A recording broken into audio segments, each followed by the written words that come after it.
Warm welcome. It is time for Fortune Friday Ask Me Anything series. And I'm beginning straight with question number 1 and answer number 1 to that question. So let's begin. The first question I have is from Hina. And Hina is saying, I am 30 years old. I want to buy a property in the next 3 years. I have been saving some money. How do I know how much money I should have ready? I'm repeating the question. Hina is saying, I'm 30 years old. I want to buy a property in 3 years' time. I have been saving some money. How do I know how much money I should have ready? Hina, number 1, congratulations. We all think about property, but here you are asking a question about property buying. Informs me that you are a little bit more committed than people who have just been thinking about it. You've been collecting the money. You're now asking me how much money would you need ready. It means you're really committed. You're intentional about this goal of yours. So congratulations, great job. Very few women in India own properties. There are very few women who create wealth. So, yes, looking forward to having you in too. Now coming to your question, how much money you should have ready to buy this property? Number 1, for that you need to research. Where are you looking for this property? Like, is this in metros, metro cities? Is this outside metros in tier 2, tier 3 towns? Where are you looking for? Where is this property going to be located? Where do you want to be living? Next is, how much does this property cost in that particular location? So identifying, so say I'm in Delhi and I say I want to buy a property in Delhi. Now that much is not enough. Where in Delhi? I need to say the location. So say South Delhi, and in South Delhi I want horse cars. Now I will figure out how much one property in horse cars costs. Now what kind of a property do you want to buy? Do you want to buy an independent house, an apartment? So when I say an apartment, are you looking for a 2-bedroom apartment? So 2 BHK. So it is bedrooms, hall, kitchen, right? All of that. So are you looking for a 2 BHK, a 3 BHK, a 4 BHK? Are you looking for a villa, independent house? What are you looking for? You got to have all this clarity. Once you have all this clarity, or even if you don't have clarity, start researching how much these cost in that particular location, in that particular area. So say I want to buy an apartment. I want to buy a 2 BHK or 3 BHK apartment, and say it costs 1 crore rupees. Okay, I'm just saying it just like that. Say it costs 1 crore rupees. Now, do I have, say 70% of that I can get as loan. So say 70 lakhs I can get as loan. I have that much credit worthiness. Now you can take a 70 lakh rupee loan, but you need to get that, are you capable of paying 70,000 rupees EMI per month? Because these details are missing as to how much your income is, how much your expenses are, etc. if you have other loans. So I'm just putting across very generalized figures. So say 70 lakh rupee loan you take, can you pay a 70,000 rupee EMI per month? Now to pay 70,000 rupee EMI, your EMIs in total should not be over 30-35% of your incoming. So if 70,000 rupees you are paying as an EMI, as an installment towards that loan per month, then your income, take home income must be 2,10,000 rupees. Now if that much is your take home, then yes, very easily you can pay 70,000 rupees as EMI, and you can take that 70 lakh rupee loan for the next 20 years, 30 years time. Now, if you can't afford to pay 70,000 rupees, which means your salary, if you pay 70,000 rupees, it is like 70% of your salary, 60%, 50%, then do not take that bigger loan. So your paying capacity will also define how much, the property should be worth. So one is where you want to buy, the location in which you want to buy. Number two is how much you can afford. Coming from there. Now say you can't afford 70,000 rupees. Then how much can you afford? Can you afford 50,000, 40,000, 30,000? Now dependent on that will be your loan amount. 40,000 means 40 lakh rupees. Now say the property you want to buy costs 1 crore. Now 40 lakh rupees you will take as loan. Now in the next 3 years, can you collect, or already you're saying you've been saving money, so in the next 3 years, adding to whatever you've saved, can you collect the balance? Say 60 lakh rupees. If that's not possible, then you got to bring down the amount of money that you're going to spend on the property. Then instead of 1 crore, can you buy a property which is worth 80 lakhs, 60 lakhs, 50 lakhs to begin with? Live there for 10 years, maintain the property, learn to maintain the property, take charge slowly over time, and then figure your next steps forward. Okay, so that's how you do it. I have shared some starting steps. Also, we have an expert, property expert right here at Women on Wealth.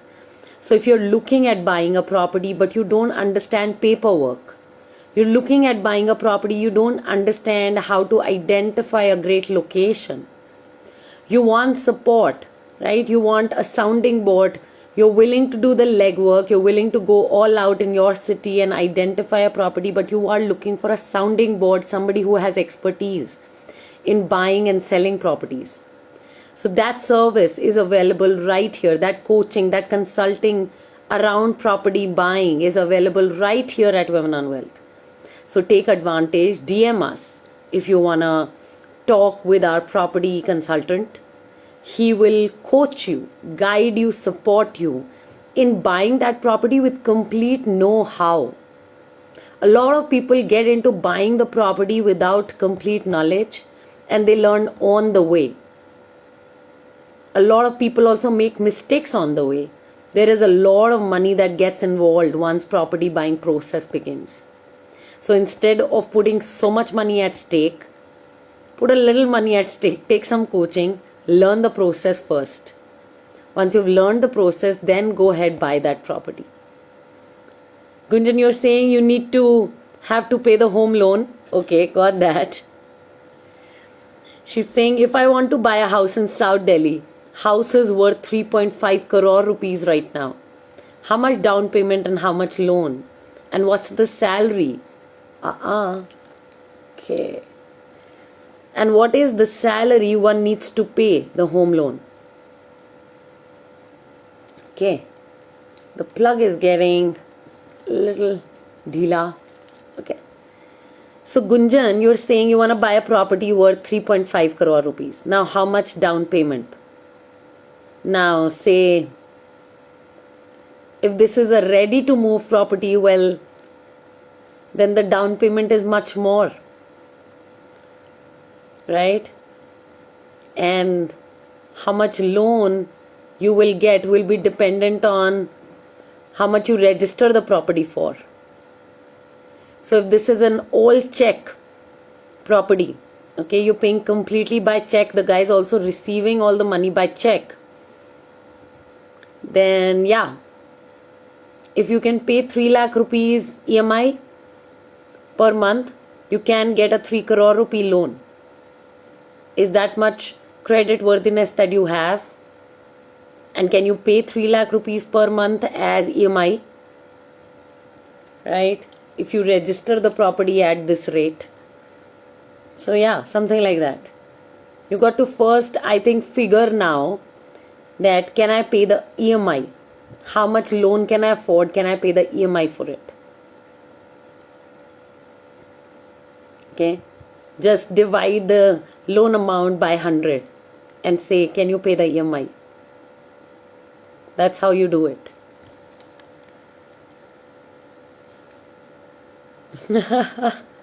Gunjan is saying lol, no. LOL, no. I can't pay 3 lakh rupees. Well, then begin with a smaller property. Yeah, we'll get there to the dream house one day, slowly. But till then, can you begin here? My co-founder and I, we've been, for some time, we've been exploring if we could build a wow township.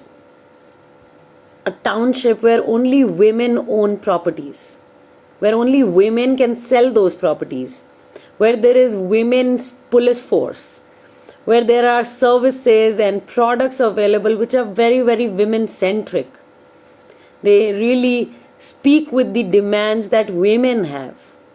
So he and I, we've been talking about and exploring this idea of the wow township, and yeah, if God supports us and you support us, I'm sure over time we're going to put this project into reality.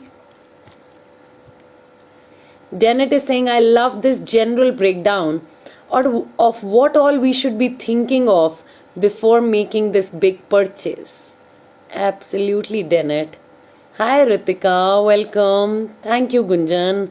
Hi Antika. I know Antika, I remember Antika spoke about buying a property with me, buying a property some time ago with me. So, okay, Ritika, you're joining me to buy? Got that. Antika, that's wonderful news. Yes, please, absolutely. So, yeah, like I said, don't go ahead, invest all that money, learn the process. We've put an expert together, and the real estate market has been very, very unorganized. And we're making an attempt by educating women around the entire process of property buying so that this can be far more organized for them. Coming to question number 2, and the question number 2 is from Sheetal. And Sheetal is saying, I have lump sum money, but I'm clear, I want to do SIPs in mutual funds. Where do I invest this money so that I don't lose interest on this lump sum? How much do I take out? I want to spend some of it and invest rest of it. So how do I put this? If I put this in a savings bank account, she's saying the interest rate is very low. Fixed deposits, I can't take the money out. So how do I invest this money, or where do I keep this money so that I can spend some of it, invest rest of it, and not lose on profits and stuff like that? Okay, great question. Number 1 is, it's great that you have this lump sum money ready. Now, how do you invest it in mutual funds? If you keep it in savings bank account, you're right. Yes, the rate of return is really low. But then it's a very, very hassle-free way of investing your money. Yeah, the money can keep being in a separate savings bank account, and you can just put an SIP in that particular mutual fund or in a couple of mutual funds where you want to be investing, and money can be very easily be taken out, right? Very easily the money can be taken out month on month from there and paid. Actually, it's pretty automatic. You don't have to take out the money. The money will be automatically debited from your account. It's that simple. So if you leave it in the savings bank account, that's what happens. And yes, you're right. You do lose on some interest. So another way could be put the money in that specific liquid fund. So say you want to invest in ABC mutual fund, and now this ABC mutual fund house also has an ABC liquid fund. Okay, so now what you do, you invest in that ABC liquid fund and you put a systematic transfer plan. So from the ABC liquid fund, money will be transferred. A certain amount of money, whatever your SIP you want, will get transferred into the mutual fund, equity mutual fund, month on month. So that's the systematic transfer plan. Within the fund house, you can systematically transfer money from one fund to the other. And yes, liquid funds will give you a little bit more return than savings bank account. Well, personally, I don't take so much hassle. I don't personally do this because I think it's me, and I think it's not worth my effort to kind of first do liquid fund, then put that systematic transfer plan. I'm pretty much a lazy person. I want to generate more returns from equities, so I just invest in stocks and mutual funds. And now I also invest in lump sum because I have mastered. A lot of our community invests in lump sum because they've mastered. And now with the market coming down and really providing an opportunity to each one, we've all been investing. So that's how it has been. Ritika, what is a liquid fund? A liquid fund is like a fund where you can just, it's like a savings bank account. Okay, it's like something like a savings account where you can put money and you can take out anytime. It's a liquid fund, right? So you can put any amount of money, take out any amount of money, and it gives you a rate of return which is a little bit higher than savings bank account. So yeah, that's what liquid fund is. Okay. Neha, you're asking, should you invest in an index fund even though you're 40? Why index funds? Neha, you're just 40. You have a long time to go. Women's life expectancy is 85, 90 years. You have a long time to go. Long retirement years waiting for you. So why index funds? There are already existing active mutual funds which are available, and they are generating a rate of return which is higher than what the index offers. So why do you want to just invest in an index fund? There are far better returns available with active mutual funds. So why invest in a fund which is a passive fund? So my invitation is, go for active mutual funds if you don't already invest in them. But before you invest in them, learn the step-by-step methodology to pick good quality mutual funds. Do not just invest in mutual funds on hearsay, advice, tips, because that way you're never sure and confident that you've picked the right investment, and you don't persist for it as long. So become a knowledgeable investor first, and then go ahead and invest, and then keep investing, and you will make money. So that's how you do it. Shivangi, which is the best liquid fund, and should we use apps like Grow or bank apps? We do direct investments only because the expenses are higher when you use any apps or banks or any intermediaries. So we do direct investments because we want to compound our money the most, but we don't want to compound our expenses. So in order to minimize our expenses, we do direct investments only, Shivangi.